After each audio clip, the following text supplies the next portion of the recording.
नमस्कार आपणको बीबी न्यूज रे स्वागत। आसंतु आमे जानिबा सबु स्वतंत्र और सठिक खबर। समस्त नूतन अपडेट पाई आम सहित रुहंतु। जाजपुर जिले में जेतिकी उन्नति हेबा कथा सेतिकी होइनी बोली कहिसंती मुख्यमंत्री। जाजपुर जिला बड़चणारे आयोजित सदस्यता अभियान कार्यक्रम में मुख्यमंत्री मोहन चरण माझी सीधासलख बीजेडी को टार्गेट करिसंती। से कहिसंती जाजपुर जिले में विकास नारे विनाश करिछि बीजेडी। गोटिए नुहे तीन परिवार जाजपुर जिला को विकास नारे विनाश करिसंती। सेमाने जाजपुर को लुटिछंती। सेमाने निजको नवीन कृतदास बोली कहूथिले, काहाको न्याय देई नाहंती। जाजपुर शिल्प समृद्ध जिला और खଣି खादन भरपूर होई भी एठी जेतिकी उन्नति हेबा कथा सेतिकी होई नाही।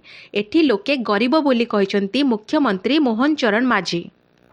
अक्टोबर 9 तारिख रे खाता को आसीबो सुभद्रा टंका बोली कहिसंती प्रभाती परिडा। आगामी अक्टोबर 9 तारिख रे सुभद्रा योजनार प्रथम किस्तीर द्वितीय पर्याय टंका मिलिबो एने सूचना देइछंती उपमुख्यमंत्री प्रभाती परिडा। 40 लाख रु अधिक महिला को मिलिबो एही अर्थ। आसंता 7 तारिख सुधा नाम पंजीकरण करिथिबा महिला को एही टंका दियाजिबो। मुख्यमंत्री मोहन चरण माझी बारिपदारे एहार शुभारंभ करिवे बोली से सूचना देइछंती। 2 दिनिया जिलापाल सम्मिलनीर उद्घाटनी अधिवेशन पर द्वितीय अधिवेशन में सुभद्रा योजनार कार्यकारिता संबंध में उपस्थापना करा जायथिला। उपमुख्यमंत्री प्रभाती परिडांको उपस्थिति रे महिला और शिशु विकास विभागर प्रमुख शासन सचिव सुभा शर्मा ए संपर्कित उपस्थापन करथिले। सुभद्रा योजनार सफल कार्यकारिता पाई से समस्त जिलापालंकु धन्यवाद जणाइथिले। नर्सिंग कर्मचारी संघर कार्यबंद आंदोलन प्रत्याहृत। स्वाभाविक हेला रोगी सेवा। नर्सिंग कर्मचारी संघर कार्यबंद आंदोलन प्रत्याहृत हेबा परे गतकाली राति ठारू रोगी सेवा स्वाभाविक होइथिबा जणा जाइछि। राज्य सरकारक सह गतकाली संध्यारे सफल आलोचना परे ओडिशा नर्सिंग ऑफिसर संघ आंदोलन प्रत्याहार करथिले। आंदोलन प्रत्याहार हेला परे संघर सदस्य माने आज राति 11 टारू निज निज कार्य रे जोग देबो बोली कहिथिले। आंदोलन नहीं नर्सिंग संघ पक्षरु कुहा जाइछि जे राज्य सरकार सेमानकर दाबी सुनिबा पई राजी होइछंती, किंतु आंदोलन जारी रहिबो कि नाही संघर कर्मकर्ता माने रातिरे आलोचना करिवे। बैठक पर अपडेट खबर गणमाध्यम को प्रेस विज्ञप्ति जरिया जणाई दियाजिबो। साधारण संघर संपादक अश्विनी दास कहिसंती राज्य सरकार आमर 10 सूत्री दाबी तर्जमा करने प्रतिश्रुति देइछंती। श्रीमंदिर रे सबु भक्तंको मिलिबो महाप्रसाद। महाप्रभुंको दर्शन पाई श्रीमंदिर को जाउथिबा सबु भक्तंको मिलिबो महाप्रसाद। दर्शन सारिबा परे सांगरे महाप्रसाद नै घर को जाई परिबे भक्त। ए बाबदरे आलोचना आरंभ होईछि।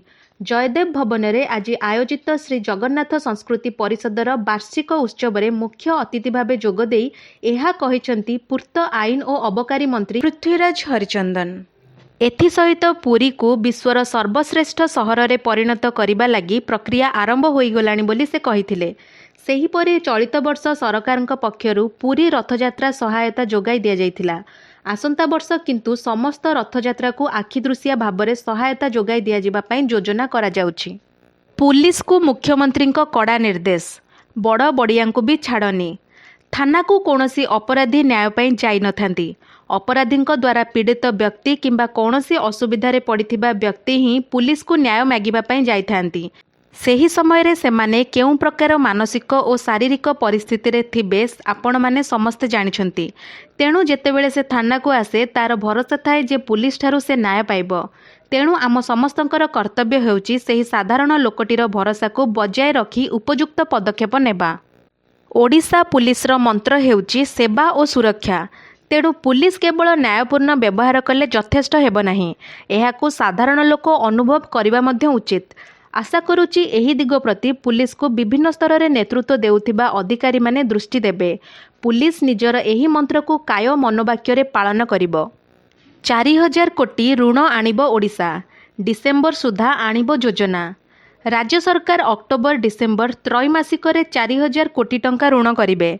नवेम्बर और डिसेम्बर रे सरकार एही ऋण आनिबाकु योजना रखिचंती बोली भारतीय रिजर्व बैंक जारी करितिबा तथ्यरु जणा पड़िछि। सरकार नवेम्बर मासरे 1000 कोटी टंका एवं डिसेम्बर मासरे 3000 कोटी टंका ऋण आनिबे। विभिन्न राज्यर सरकारक सह आलोचना करी रिजर्व बैंक राज्यगुड़िकर बजार ऋणर एक संभाव्य ऋण कैलेंडर जारी करिछि। ଅକ୍ଟୋବରରୁ ଡିସେମ୍ବର ମଧ୍ୟରେ ରାଜ୍ୟଗୁଡ଼ିକ ବଜାରରୁ 3,20,121 କୋଟି ଟଙ୍କାର ଋଣ କରିବେ ବୋଲି ରିଜର୍ଭ ବ୍ୟାଙ୍କକୁ ଜଣାଇଛନ୍ତି। ନିର୍ବାଚନ ପ୍ରଚାର ବେଳେ ଅସୁସ୍ଥ ହେଲେ କଂଗ୍ରେସ ଅଧ୍ୟକ୍ଷ ଖଡଗେ। ଜାମ୍ମୁ କାଶ୍ମୀର ବିଧାନସଭା ନିର୍ବାଚନ ପାଇଁ ପ୍ରଚାର ବେଳେ କଂଗ୍ରେସ ଅଧ୍ୟକ୍ଷ ମଲ୍ଲିକାର୍ଜୁନ ଖଡଗେଙ୍କ ସ୍ୱାସ୍ଥ୍ୟାବସ୍ଥା ହଠାତ୍ ବିଗିଡ଼ି ଯାଇଥିଲା। ତେବେ ପରେ ତାଙ୍କ ସ୍ୱାସ୍ଥ୍ୟାବସ୍ଥାରେ ସୁଧାର ଆସିଥିଲା। ସୂଚନା ଅନୁସାରେ କଠୁଆ ଜିଲ୍ଲାର ଜସ୍ରୋତାଠାରେ ସେ ଏକ ଜନସଭାରେ ଭାଷଣ ଦେଉଥିବା ବେଳେ ହଠାତ୍ ଅସୁସ୍ଥ ହୋଇପଡ଼ିଥିଲେ। କିଛି ସମୟ ପରେ ତାଙ୍କ ସ୍ୱାସ୍ଥ୍ୟାବସ୍ଥାରେ ସୁଧାର ଆସିବା ପରେ ସେ କହିଥିଲେ, ଆମେ ଜାମ୍ମୁ ଓ କାଶ୍ମୀରକୁ ରାଜ୍ୟର ମାନ୍ୟତା ଫେରାଇ ଆଣିବା ପାଇଁ ଲଢ଼େଇ କରିବୁ। ମୋର ବୟସ 83 ବର୍ଷ ଏବଂ ଏତେ ଶୀଘ୍ର ମରିବାକୁ ଯାଉନାହିଁ। ପ୍ରଧାନମନ୍ତ୍ରୀ ମୋଦିଙ୍କୁ କ୍ଷମତାରୁ ହଟାଇବା ପର୍ଯ୍ୟନ୍ତ ମୁଁ ବଞ୍ଚି ରହିବି।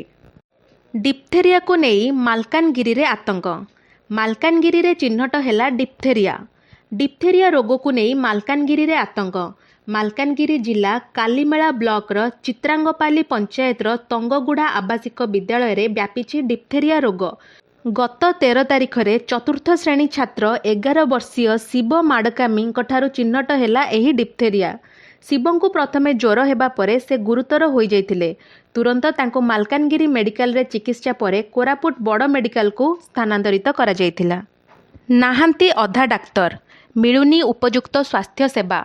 ଜାତୀୟ ରାଜପଥ କଡ଼ରେ ଥିବା ଗୁରୁତ୍ୱପୂର୍ଣ୍ଣ ଡାକ୍ତରଖାନା ଡୁମୁରିପୁଟ ପ୍ରାଥମିକ ସ୍ୱାସ୍ଥ୍ୟକେନ୍ଦ୍ରରେ ଡାକ୍ତର ନଥିବାରୁ ଏହା ଫାର୍ମାସିଷ୍ଟଙ୍କ ଭରସାରେ ଚାଲିଛି। 100 ବର୍ଷର ଡାକ୍ତରଖାନା ହେଉଛି ପଟାଙ୍ଗୀ ଗୋଷ୍ଠୀ ସ୍ୱାସ୍ଥ୍ୟକେନ୍ଦ୍ର। ଜାତୀୟ ରାଜପଥ କଡ଼ରେ ଥିବା ଏହି ଗୁରୁତ୍ୱପୂର୍ଣ୍ଣ ଡାକ୍ତରଖାନାରେ କିନ୍ତୁ ଜଣେ ହେଲେ ବି ବିଶେଷଜ୍ଞ ଡାକ୍ତର ନାହାନ୍ତି। ମେଡିକାଲର ଭାରପ୍ରାପ୍ତ ଅଧିକାରୀଙ୍କୁ ମିଶାଇ ସମୁଦାୟ ଅଛନ୍ତି 3 ଜଣ ଡାକ୍ତର। ଉପାନ୍ତ ବନ୍ଧୁଗାଁ ଡାକ୍ତରଖାନାରେ ମଧ୍ୟ ସମାନ ସ୍ଥିତି। ଜୟପୁରରେ ଥିବା ଜିଲ୍ଲା ସଦର ମହକୁମା ଡାକ୍ତରଖାନା ଓ SLN ମେଡିକାଲ କଲେଜ ଓ ହସ୍ପିଟାଲର ଅବସ୍ଥା ବି ସମାନ। ଏହା ଫଳରେ ରୋଗୀଙ୍କୁ ଉପଯୁକ୍ତ ସ୍ୱାସ୍ଥ୍ୟ ସେବା ମିଳୁନି। ଟିକିଏ ଟିକିଏ କଥାରେ ରୋଗୀଙ୍କୁ ରେଫର କରିବାକୁ ପଡ଼ୁଛି। କାହିଁକି ବିଦେଶରେ ଲୋକପ୍ରିୟ ହେଉଛି ବନ୍ଦେ ଭାରତ ଟ୍ରେନ୍? ପ୍ରଥମ ବନ୍ଦେ ଭାରତ ଏକ୍ସପ୍ରେସ୍ ଏବଂ ଦ୍ୱିତୀୟ ତେଜସ୍ ଏକ୍ସପ୍ରେସ୍। ଉଭୟ ଟ୍ରେନ୍ ପାଇଁ ଲୋକଙ୍କ ମଧ୍ୟରେ ବହୁତ କ୍ରେଜ୍ ଅଛି। ତେବେ ବନ୍ଦେ ଭାରତ ଟ୍ରେନ୍ ଦେଶ ତଥା ବିଦେଶରେ ଲୋକପ୍ରିୟ ହେବାରେ ଲାଗିଛି। ତେବେ ଏହାର କାରଣ କ'ଣ? ବିଦେଶରେ ବନ୍ଦେ ଭାରତ ଟ୍ରେନ୍ର ଲୋକପ୍ରିୟତା ବଢ଼ିବାର 3ଟି କାରଣ ଅଛି। ପ୍ରଥମ କାରଣ ହେଉଛି ବନ୍ଦେ ଭାରତ ଟ୍ରେନ୍ ଅନ୍ୟ ଟ୍ରେନ୍ ତୁଳନାରେ ବହୁତ ଶସ୍ତା। ଅନ୍ୟ ଦେଶର ବନ୍ଦେ ଭାରତ ଭଳି ଟ୍ରେନ୍ର ମୂଲ୍ୟ 160ରୁ 180 କୋଟି ଟଙ୍କା, କିନ୍ତୁ ଭାରତରେ ଏହି ଟ୍ରେନ୍ 120ରୁ 130 କୋଟି ଟଙ୍କା ମଧ୍ୟରେ ପ୍ରସ୍ତୁତ ହୋଇଯିବ। ଦ୍ୱିତୀୟରେ ବନ୍ଦେ ଭାରତ ଟ୍ରେନ୍ ବିମାନ ଯାତ୍ରା ଅପେକ୍ଷା ଭଲ ବୋଲି କୁହାଯାଏ। ବାସ୍ତବରେ ବିମାନ ତୁଳନାରେ ବନ୍ଦେ ଭାରତ ଟ୍ରେନ୍ ଭିତରେ 100 ଗୁଣ କମ୍ ଶବ୍ଦ ହୁଏ। ଏହା ବ୍ୟତୀତ ଏହାର ଶକ୍ତି ବ୍ୟବହାର ମଧ୍ୟ ବହୁତ କମ୍। ତୃତୀୟରେ ବନ୍ଦେ ଭାରତ ଟ୍ରେନ୍ ମଧ୍ୟ ଜାପାନର ବୁଲେଟ୍ ଟ୍ରେନ୍କୁ ପଛରେ ପକାଇ ଦେଇଛି। ବୁଲେଟ୍ ଟ୍ରେନ୍ ଘଣ୍ଟା ପ୍ରତି 0ରୁ 100 କିଲୋମିଟର ବେଗ ଧରିବାକୁ 54 ସେକେଣ୍ଡ ସମୟ ନେଇଥାଏ, କିନ୍ତୁ ବନ୍ଦେ ଭାରତ ଟ୍ରେନ୍ ମାତ୍ର 52 ସେକେଣ୍ଡରେ ଘଣ୍ଟା ପ୍ରତି 0ରୁ 100 କିଲୋମିଟର ବେଗରେ ଚାଲିବା ଆରମ୍ଭ କରେ। ଭିଡ଼ିଓଟି ଭଲ ଲାଗିଥିଲେ ଲାଇକ୍, ସେୟାର ଓ ସବସ୍କ୍ରାଇବ୍ କରିବାକୁ ଜମା ବି ଭୁଲିବେନି। ଧନ୍ୟବାଦ।